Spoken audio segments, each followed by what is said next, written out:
Hoy! Magandang araw mga pare, ako nga pala si Paring RJ at welcome dito sa Paring RJ TV kung sa pinag-uusapan natin ang mga bagay-bagay na nangyayari sa ating lipunan. Woo! Kamusta kayong lahat? Ay, na-miss ko po kayo. Maraming salamat sa mga sumusuporta sa atin araw-araw, gabi-gabi, mayat maya. Hoy! Thank you sa mga tropa natin na laging nanonood ha at hindi nag-i-skip ng ads. Ayan na lang po ang tulong nyo sa akin ha. Maraming salamat. Okay na yan ha. Mag-like at mag-share lang kayo. Okay na po yun. Tapos wag niyong skip yung ads para naman kahit papano meron tayong kita. Kasi wala naman tayong kita dito sa totoo lang. Wala. Oh. Hindi naman tayo ganun kalaking channel, di ba? Kaya kahit papano okay na po yan. Malaking tulong na po yan para sa atin. At syempre, wag kakalimutan. Paring RJ sa Facebook, Paring RJ Banatero sa TikTok. Ay, nagla-live pala ako sa TikTok every katanghalian. Mga 12, 1, basta depende kung anong oras ako matapos. Pero nagla-live tayo dyan at sinusubukan natin mag-live dyan. Tapos kwentuhan lang tayo kung ano mga nangyayari sa lipunan. Tapos i-block natin yung mga tawag dito, yung mga trolls. Ang daming trolls dyan sa TikTok, walang hiya. Oh, ang dami, grabe. Tapos ano pa ba? Ayan ang anong kaganapan sa atin. At syempre Vox Populi. Uy, by the way mga pare ha. By the way, yung mga nagsasabi at ito seryoso. Joke lang. Hindi kasi maraming nagsasabi na napahiya daw ang Banateros kay Yorme. Parang ang SMNI at ang Banateros napahiya daw. Naku, hindi po. Hindi po. Ang SMNI po, patas po yan kahit saan, kahit kaninong partido pinapakinggan.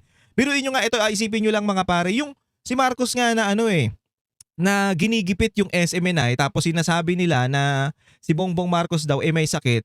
Tapos nandun sa may bali-balita na AI na naman daw yun. Yung ano bang event yun? Basta biglang lumabas si Marcos at binalita po ng SMNI yan. Lahat na nangyayari, lahat. Basta ang SMNI po hindi po kami bias. Hindi po bias. Hindi. Ang Banateros kasi iba eh.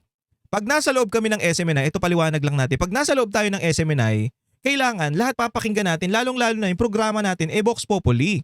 'Di ba? Hindi po pwede yung opinion lang ng halimbawa, kami ang host, 'di ba? Banateros. Yung opinion lang ng Banateros ang mapapakinggan nyo. Hindi po ganoon 'yun. Kaya nga nag-i-invite tayo ng iba't ibang tawag dito, iba't ibang mga guests para makita nyo yung opinion din nila at opinion ng bayan. Kayo nang bumasa. Kami nagtatanong lang yung mga tanong namin, ganito, mga ganyan. Okay. Tapos kung ano yung sagot nila, kayo na po, doon na po kayo babase kung ito ba, itong tao na to, okay ba sa amin to o hindi. Kumbaga parang huhubaran namin yung pagkatao ng isang guest namin, hindi naman literal ha. Kumbaga tatanungin namin siya ng ganun kung depende sa sagot niya kung kanino talaga siya. Kagaya ng nangyari kay Isko. Tandaan nyo mga pare, kaibigan po ng Banateros yan si Isko ha. At binibuild up po namin yan. Okay yung ginagawa ni Yorme Isko at tandaan nyo, kumpare namin yan. Okay yung ginagawa ni Isko sa lungsod niya sa Maynila. Okay siya bilang mayor doon. Pero ang ayaw ng taong bayan o ayaw din namin, yung parang sinasabi niya na walang kasalanan si Bongbong Marcos sa nangyayari na to. Chismis lang yan. Hindi. Si Zaldi ko na nga naglabas na ng ebidensya. Ayaw nga nilang imbestigahan Ang 18 Marines naglabas na rin ng ebidensya. Yang mga yan, hindi naman lalabas yan kung walang pinaghugutan. Katulad lang ng pwede magawa sila ng alam na natin yung style ng kabilang kampo, yung ginagawa nila kay BP Sara, nakatarantaduhan. O eto na lang, sige para patas tayo mga pare. Wag na nating isipin yung mga, sabihin na natin walang kinalaman si Bongbong Marcos dito sa mga nangyayaring nakawan. Sa nangyayaring insertion at sa nangyayaring flood control project kahit siya pumirma dyan. At pinagyabang niya yan. Okay? Sabihin na natin wala. Pero the fact na nakikita mo na may problema dun sa nasasakupan mo sa baba, may korupsyon na nangyayari, tas wala ka lang ginagawa, tanggi ka lang ng tanggi sa sarili mo na hindi ka kasali, gumawa ka lang ng ICI, okay ka na. Wala ka ng kasalanan. Hindi, cargo mo yan kasi ikaw ang presidente, ikaw ang head Gago ka ba? Diba? Hindi ko sinasabihang gago si Isko ha. Ang inaano ko presidente, posibleng walang kasalanan, walang kinalaman yan dyan siya. So kayo nang bahalang humusga dun sa interview namin kay Yorme Isko kung eto bang tao na to o eto bang mayor na to, okay pa ba to para sa amin? Well, sa kanya, ang iniisip niya lang, yung bayan niya. Kasi hindi nila kaya, hindi kaya ng Maynila na self-sustain. So aasa talaga sila sa national government para meron silang pondo sa Maynila. Okay? Tandaan nyo, nagka-problema yan yung Maynila nung umupo yung Lacuna. So ngayon, bumabawi pa lang yung Maynila. So hindi natin masisisi si Isko na ganun ang style niya. Pero para sa amin, mali talaga si Bongbong Marcos. Hindi kami pabor sa sinasabi mo na wala siyang kasalanan. 'Di ba? Pero okay ka sa Maynila, pero hindi kami pabor dun sa sinasabi mo na chismis lang. 'Di ba? Ganun yung mga pare. Kaya alam nyo, ang ganda nga isipin nyo to, SMNI lang ang nag-i-invite ng hindi nila kaalyado. Oh, saan ka nakakita nun? O sabihin na natin, maka Duterte o Duterte ang SMNI. Okay?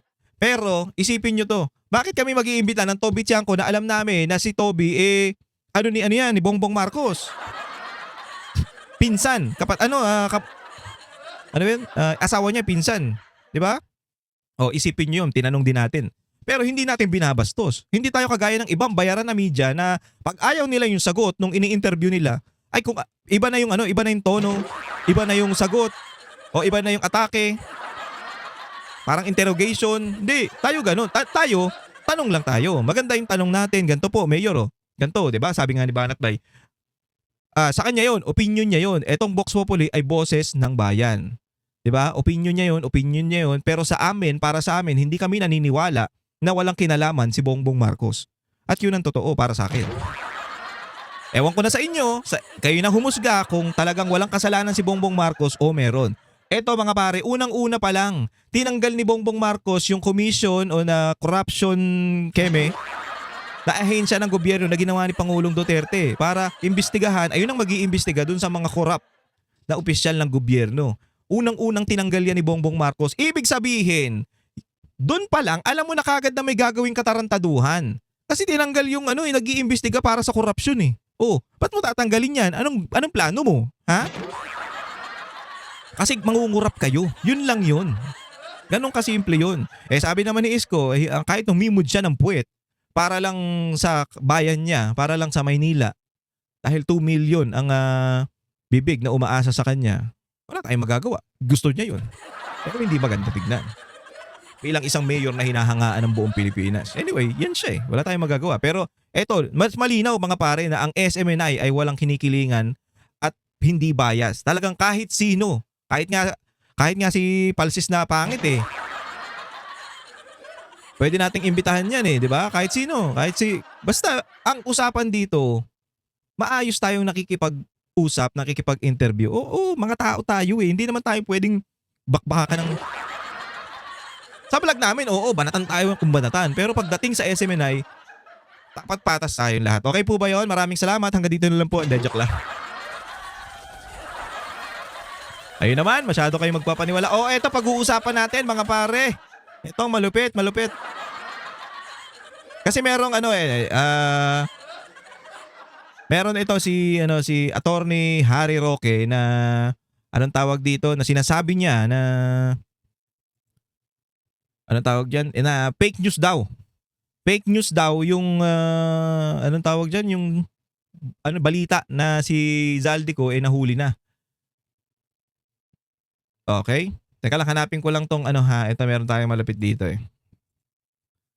save image. Wait lang. Okay. Sige, balik na tayo. So, si Harry Roque sinabi na fake news daw yung sinasabi ng administrasyon at ni John Vic Rimulya na ito daw si Zaldico nahuli na daw sa Czech Republic. Okay? Pero ang pinapalabas nila dito nila Bongbong Marcos daw yun, parang effort ng gobyerno kasi pagkalabas nun, pagkabalita nun, Bongbong Marcos nag-post Si John Vic naman, nagpa-interview na kagad aga-aga. Yun po yun. Pero sabi hindi ko sinasabing totoo tong sinasabi ni Harry Roque Hindi ko sinasabing eto na yon, totoo na to. Pero ayon sa kanya, mismo si Zaldico ang nakausap niya na hindi pa siya nahuhuli. Hindi ko alam kung fake news ba yan o talagang nahuli na si Zaldico. Kailangan kasi mayroon tayong ebidensya mga pare. May kahit mga picture man lang, may statement man lang from embassy ng Czech Republic sa Pilipinas, 'di ba? Magbigay ng information o statement na nasa kanila na talaga si Zaldico. Ewan ko kung meron niyang lumabas na ngayon sa oras na ito, pero malamang habang binablog natin 'to, wala pa. Okay, pero bago tayo pumunta diyan, mga pare, kasi gusto ng Pangulo na pauwiin si Zaldico. Meron namang gustong umalis. Itong anak ng puto. Naalala nyo kasi itong si Romualdez at si Escudero parang balakasuhan itong ombudsman. At parang mapanagot, mapaliwanag para dito sa parang magkasabwat pa nga daw itong dalawang to. Walang hiya, magkakampi pa daw sa nangyaring korupsyon. Isipin nyo, putang ina, binanatan ni Escudero tong si Romualdez. Bandang huli magkakampi na naman sila. Hayo, parang yung kay Biliwan Nueva tsaka kay Zaldico Magkaaway yung biglang magkakampi, may kickback. Ngayon, ang parang lumabas, kung hindi ako nagkakamali nung nakaraan, parang si Escudero na lang ang kakasuhan. Sabay nilang binalita o sabay nilang pinakalat na makakasuhan na tong si Romualdez at si Escudero. Nagtataka tayo bakit kasama si Escudero. Si Romualdez lang naman ang gusto natin, 'di ba? Tapos ang pinapalabas nila, yun nga, magkakampi. Pinalabas nila na ganun, na si Romualdez at si Escudero dikit. Kahit alam naman natin na nag-aaway yung dalawang yan. Dahil nga ang gusto ng Kamara, matuloy, bilisan na yung impeachment ni VP Sara hindi pumayag si Escudero. Yung SP pa siya, di ba? Ngayon tinatrabaho na siya ulit. At mga pare, si Escudero na lang daw ang makakasuhan. Yun ang nakita ko sa balita. Ito naman ang nangyayari ngayon. Si Romualdez, balak umalis. Pupunta ng Singapore. Ito sabi. Honorable Ferdinand Martin G. Romualdez. Okay? First District of Leyte. Kamusta na po yung mga, yung First District dyan sa Leyte? Yung kamusta na po kayo dyan? Okay ba yung natin dyan, representative? Sumulat siya kay Boji D. Okay? Sabi dito, I respectfully write a request for a travel clearance to Singapore on April 20, May 4, 2026, 21 na ngayon. So, malamang. To do a long overdue follow-up on my angioplasty surgery. I have also written Department of Justice of my intention to travel in view of an immigration lookout bulletin order issued last October 8, 2025. Alam nyo, mga pare, naalala nyo si Zaldico ganito rin? Magpapagamot lang sa ibang bansa, hindi na umuwi. Ewan ko may mga issue tayo. Kasi eto na na naman to nadidiin na naman siya Kasi lumalabas na, di ba si Escudero at Lumual. Ba't kasi, ang ng tao bayan, ba't kasama si Escudero? Bakit si Escudero ang dinadawit nyo dyan? Putyang ina, nilalabanan nga niyan si Romualdez, di ba? The name that you cannot be mentioned, di ba? Yun yung sinabi niya, yung speech niya dyan sa privilege speech niya dyan sa Senate. Bakit bandang huli magkakampi? Tapos ito, nung nalaman natin na parang si Escudero na lang ang tinatarget at parang iimbestigahan o kakasuhan, putya biglang lilipad na naman to si Gago. Ano to, tatakas ka, sir? Hindi, tanong lang naman, kung tatakas ka ba o magpapagamot lang talaga o hindi ko alam. Hanggang May 4, Utang ina, ayos sarap buhay So tatakas. Magpapagamot o tatakas. Hindi natin alam pero parang tatakas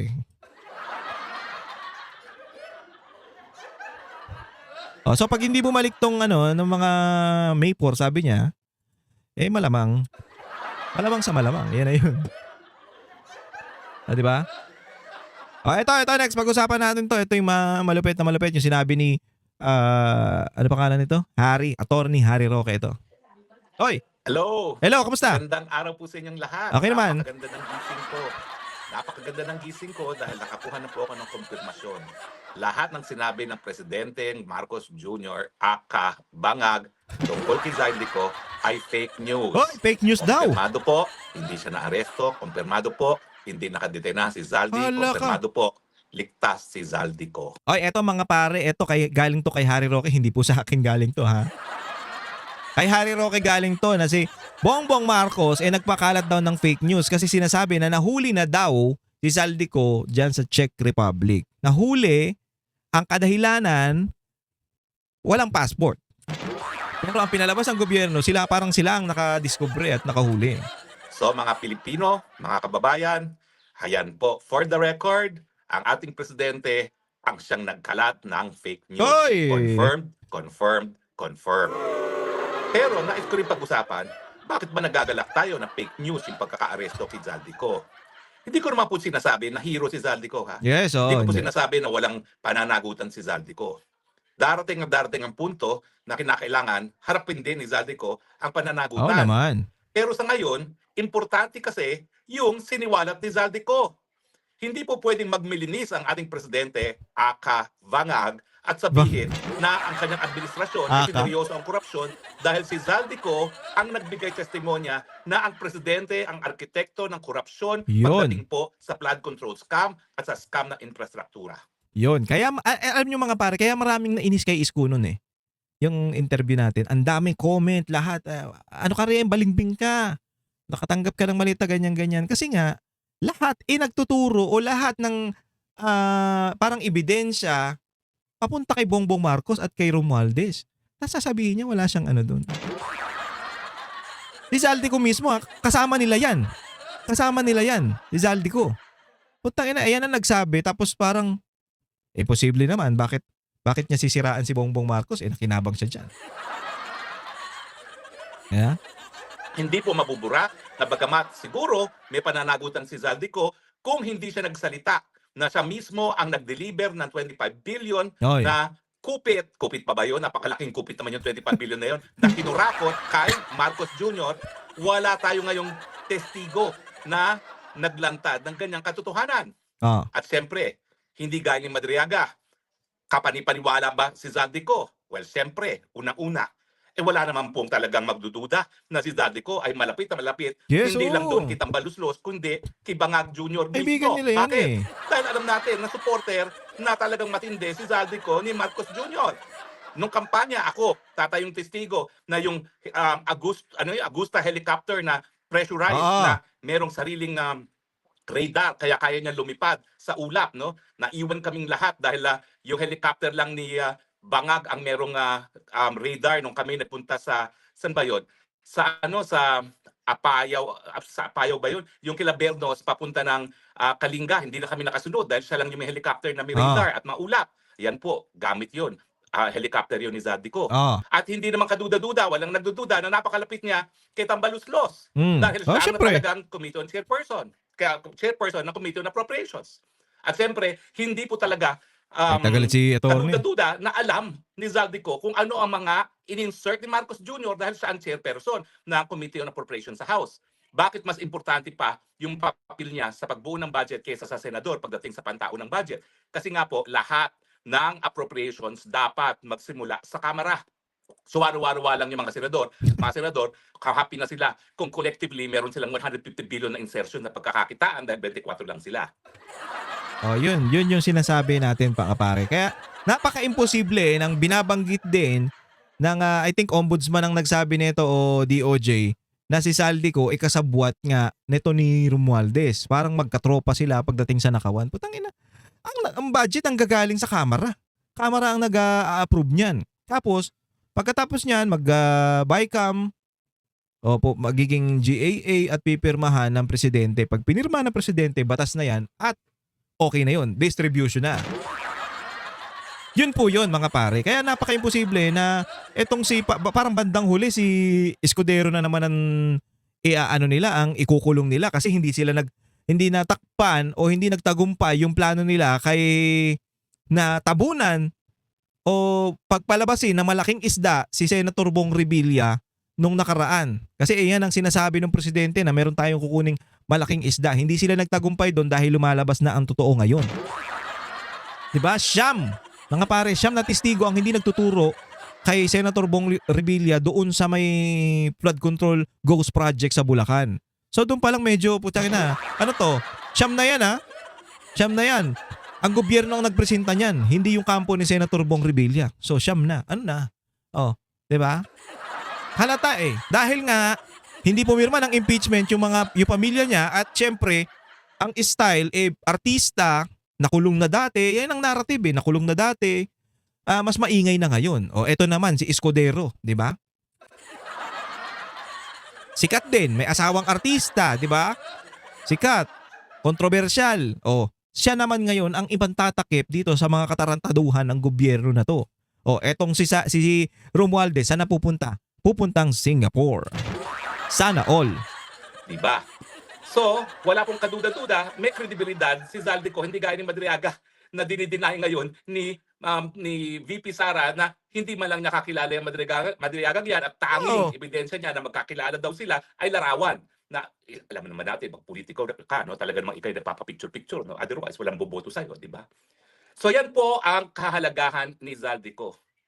Ulitin ko, hindi siya siguro hero, hindi siya siguro santo, pero kinakailangan natin ang testimonya niya para mapakulong na once and for all ang Marcos Jr. at pati na ang kanyang may bahay at pati na mga kamag-anak ng kanyang may bahay. Bakit?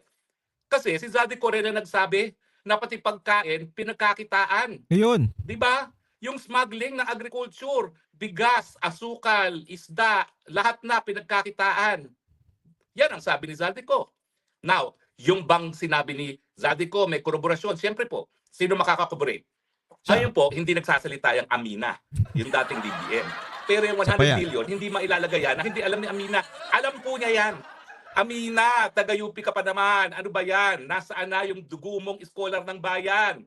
Isiwalat ng katotohanan. Hindi lang po si Amina makakakorroborate niyan. Yung maglolo na Bersamin. Yan Sige, pa. ulitin ko, ano ka ba? Chief Justice ka. Pag ikaw, tinago ang katotohanan, anong ehemplo, anong mensaheng pinararating mo sa mga kabataang mga abogado? Okay lang mandarambong, okay lang itagong katotohanan. Samantala, alam naman natin na bilang Chief Justice, talaga ikaw yung naging personification ng katarungan. Kaya magsalita ka na. Yan yung mga pare. Totoo yun, si Pangandaman tsaka si Bersamin. Yung maglolong Bersamin. Isipin nyo yan mga pare. Putang ina, ang tinuturo na sila daw ang nakakuha ng 100 billion o sila daw yung may pakana ng 100 billion. Tinuturo na sila lang. Sa kanila lang daw yun. Natapos na yun sa kanila. Imposible. Putang ina, mga sekretary yan eh. Sekretary lang kayo. Anong kinalaman nyo sa pera? Hindi ko naman sinasabing wala silang say Hindi ko sinasabing wala silang say. Putang ina, sekretary kayo.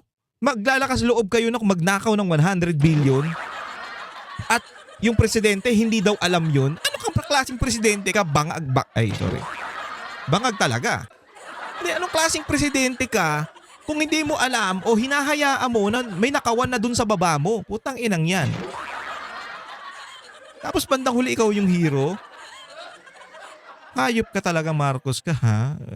Nakakabuisi talaga. Ay, ewan ko. Ito. May pahayag yung yung si Bongbong Marcos. Nako po. Ay, si Bongbong ba unahin natin? Sige. Para kadikit itong kay Zaldico. Okay. Nananatili po siya sa kustodiya ng Czech Republic at isinasagawa natin ang lahat ng mga kinakailangang hakbang para sa kanyang pagbalik dito sa Pilipinas.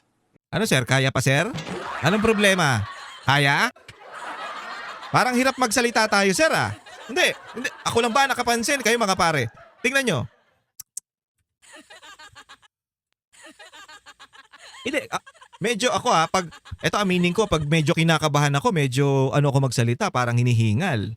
Medyo parang tense. Pag kinakabahan ka, puntang ina ikaw, kaharap mo camera, kakabahan ka.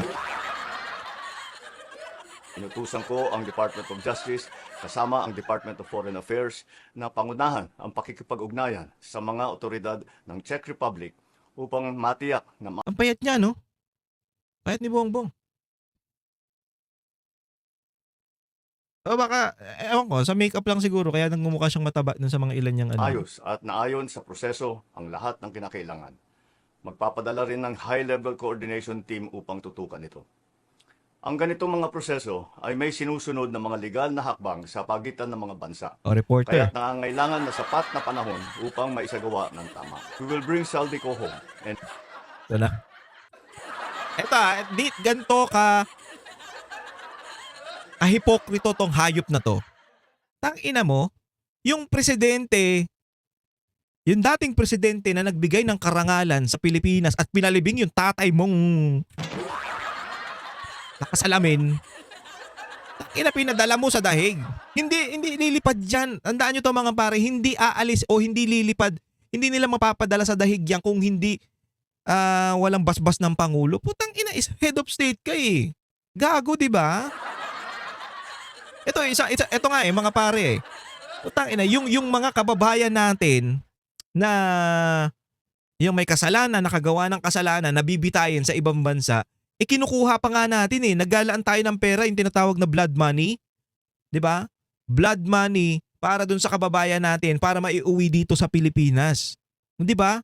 Kasi dito yan lilitisin, hindi dapat diyan dito yan papanagutin kung maaari. Kaya nga nagbabayad tayo, nakikiusap tayo, nakikipagnegosasyon tayo sa ibang bansa para mauwi yung kababayan natin dito sa Pilipinas. Pero putya, yung ginawa nitong tarantado na to, yung isang presidente na nagbigay ng karangalan, inayos ang Pilipinas ng 6 na taon at namuhay tayo ng maginhawa at kahit papano namuhay tayo ng ligtas. Hindi naman masyadong maginhawa yun kasi nagkaroon ng pandemic eh.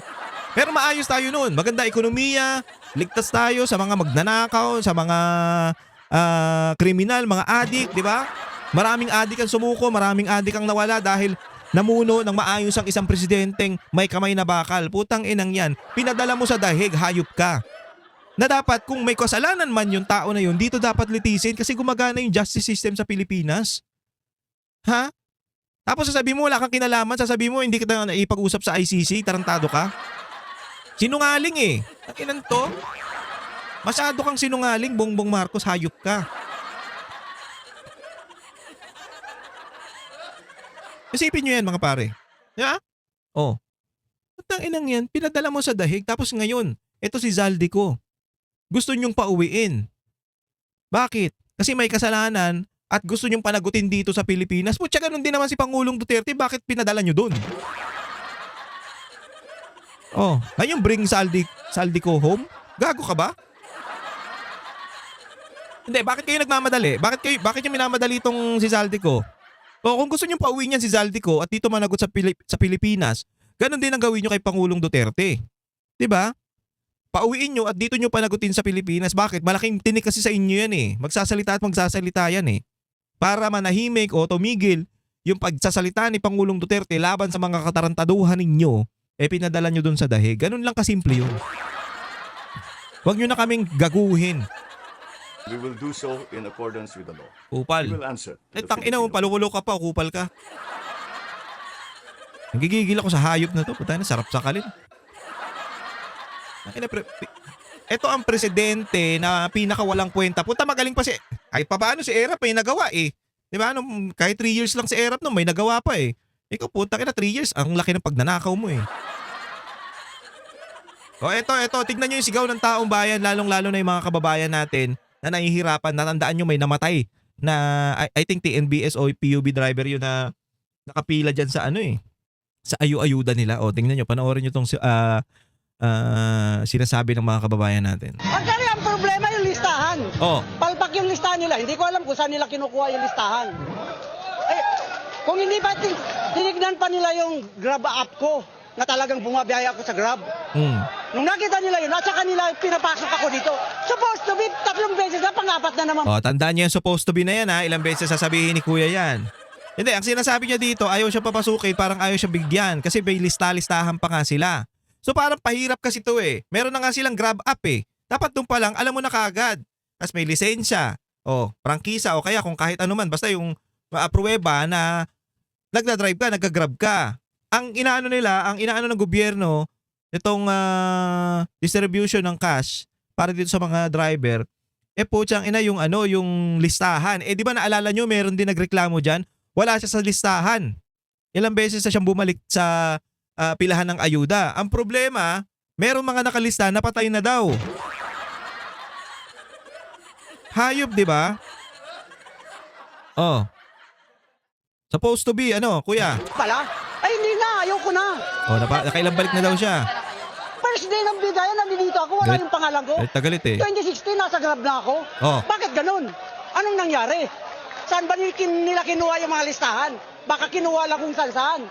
Dapat, ang pinakang the best doon, yung Grab app nila, yun na yun mismo. Kung anong app na bumabiyay yung tao, doon na mismo itatap up yung pera. Ayun. Napakadali. Or GCash.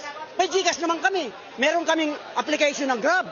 Bakit hindi nila pwedeng itapat yun? Mapapakinabangan nga namin na hindi na kami pipila sa Puta na mas may utak pa to eh. May utak pa to si Kuya kaysa dun sa presidente namin. Putang ina, bakit mo papapilahin? 'Di ba? Digital ano na tayo ngayon, era. Cashless na nga eh. Putang ina, yung panahon na yan. Panahon pa ni Kopong-Kopong yan, pila-pila. Okay yan, pila-pila kasi lalo-lalo na sa mga grocery, sa bigas, kailangan yun kasi putang ina eh, Gcash mo ba yun? 'Di ba hindi? Pero kung pera lang, puta madali na lang isend eh. Isend, ano number? Isend. Eto pruweba. Ganyan. Putang inang yan. Walang walang sistema sa pamimigay ng ayuda eh. Kagaguhan na nga yung ginagawa ninyo eh. 'Di ba? Ginagawa yung yung mga Pilipino, ginagawa yung timawa eh, ginagawa yung patay gutom eh. Hayop eh. Kagaguhan na nga yung pagbibigay nyo ng ayuda, wala pa kayong sistema. Pero pag nakawan, kurakot, hayop kayo. Systematic, 'di ba? Tangina, pagbigay ng ayuda wala, pero yung nakawan syempre mas malaki ang dito. Maglalabas kami ng pera pero doon sa mga insertion sa mga flood control sa mga nakawan kami ang kami ang tatanggap. Kaya kailangan precise 'yan, systematic. Tama rin naman. ganito. Na para kami nagmamakawa. Yan. Ano yun? Pero gaano kalaking bagay, sir, yung may matatanggap nyo ng 5,000 pesos? Supposed to be, malaking bagay Supposed to yun kaysa be. wala. Oh. Di ba? Tama. Pero kung tinanggal nila yung excise tax at saka value-added tax, Kita mo? mas better. Puta, mas better.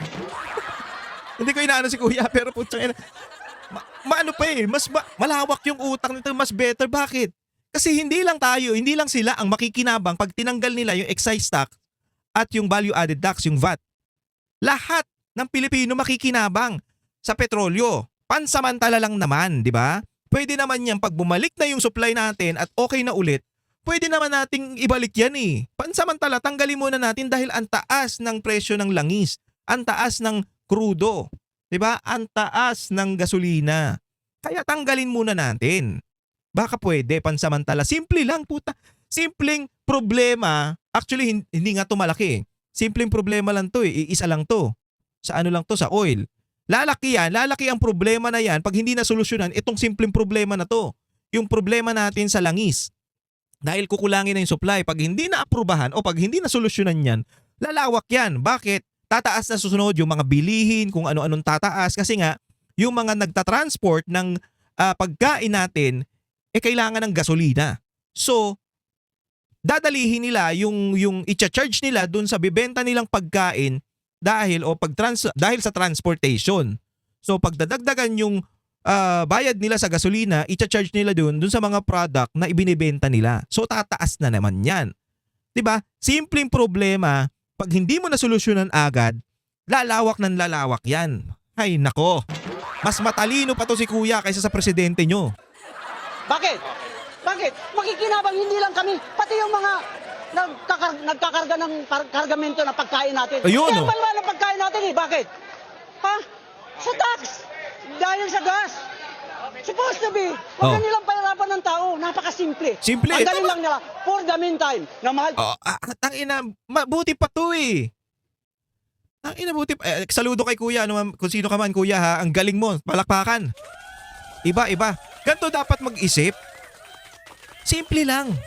Hindi nyo kailangan alisin yan ng mga pangmatagalan. Pansamantala habang mataas ang gasolina natin. Petrolyo lang naman ang aapektuhan, hindi naman lahat eh. Sa petrolyo lang muna tayo, tanggalin muna natin ang pansamantala, ibalik. Pagkatapos, putang ina kasi, yung mga tarantado ayaw malugi eh. Putang ina, alam nyo, di bali nang malugi ang gobyerno kaysa naman yung mga Pilipino magkandamatay na sa taas ng bilihin, sa taas ng krudo. Puta, isipin nyo kaya yung mga Pilipino, kaya nga kayo nandyan nakaupo para sa amin eh. Tapos putang ina, iniisip nyo yung kita ng gobyerno. Oo, mawawala ng kita ang gobyerno, mahalaga na magkaroon ng kumikita ang gobyerno. Pero putang ina, pansamantala naman dahil ang taas ng bilihin, hirap na ang mga Pilipino. Pansamantala tanggalin nyo muna yan. Wag muna kayong maging makasarili. Mga hayop kayo. Yung gasolina. Ganun lang kasimple. Lahat makikinabang, hindi lang kami. Lahat na mahihirap. Actually, mahihirap lang makikinabang Yes, dito. oo. Hindi yung mahiyaman. Dahil yung mahiyaman, kayang-kaya nilang dram-dram na bumili ng gas or crudo. Kaya nila bumili kami. Hindi namin kayang bumili. Kaya supposed to be, ang dapat nilang gawin, Simple lang. Tanggalin muna nila yung excise tax, value-added tax, tapos ang usapan. Yun. Ganun kasimple eh. Putang inang yan. Hindi, totoo naman mga pare, isipin nyo, ganun lang kasimple oh. Tatanggalin mo lang pansamantala po pansamantala. Tanggalin nyo muna. Pansamantala. Di bali ng, ayun nga yung sinasabi, putang ina, wag naman kayong makasarili. Di ba? Wag naman kayong putang ina, kayo na lang lagi. Kaya nga kayo hinalal ng taong bayan, kaya nga kayo nandyan para maglingkod sa bayan. Para maglingkod sa mga Pilipino. Eh hindi eh, putang ina, mas iniisip nyo pa yung sarili ninyo eh. Ito yung panahon oh. Ito yung panahon na gumalaw kayo o isipin nyo kaming mga mahihirap. Isipin nyo kaming mga mamamayan. Isipin nyo kaming mga isang kaig, isang tuka. Putang ina kayo kahit hindi kayo magtrabaho ng isang taon, may pera kayo. Ang inang yan, puro kayo kurakot eh. Kaya nga sinabi natin, tang ina systematic yung pagnanakaw. Pero yung pagbibigay ng ayuda, putang ina parang gago. Eh nabubuisit na yung mga Pilipino eh. Kita mo? Tapos, wala. Okay pa rin daw ang presidente, sabi ni Yorme. Ang inang yan. Ewan ko sa'yo. Bahala na kayo sa buhay nyo. Kayo na humusga kung sinong gusto nyo. Ito, kaibigan namin yan, si Isko. Pero hindi kami talaga pabor dun sa mga sinabi niya. O, yun lang. Anyway, ang SMNI basta, ang SMNI patas lagi. Hindi yan gumagawa ng ikasisira ng istasyon. Kaya, kita nyo. Di ba? Kita nyo, inaapi ang SMNI, lagi sinasabihan ng kung ano-ano. Putang ina, kaya ba ng istasyon nyo yan, yung gawin yung ginagawa namin? Kaya bang ng istasyon nyo na mag-imbita ng hindi nyo kaalyado? Parang hindi. SMNI lang po ang kayang gumawa niyan. Anyway, maraming salamat. Hanggang dito na lang po muna ang programa natin. Kung nagustuhan nyo po yung ating video, please subscribe to my channel at huwag kakalimutan mag-share at mag-likes ng ating mga videos. Mga pare, maraming salamat. Paring RJ po sa Facebook, Paring RJ TV dito sa YouTube, Paring RJ Banatero sa TikTok. At huwag kakalimutan yung mag-share at mag-like, ha? Oh, inulit ko na pala. Okay, maraming salamat muli mga pare. Ingat po kayong lahat and God bless you all. See you again next time.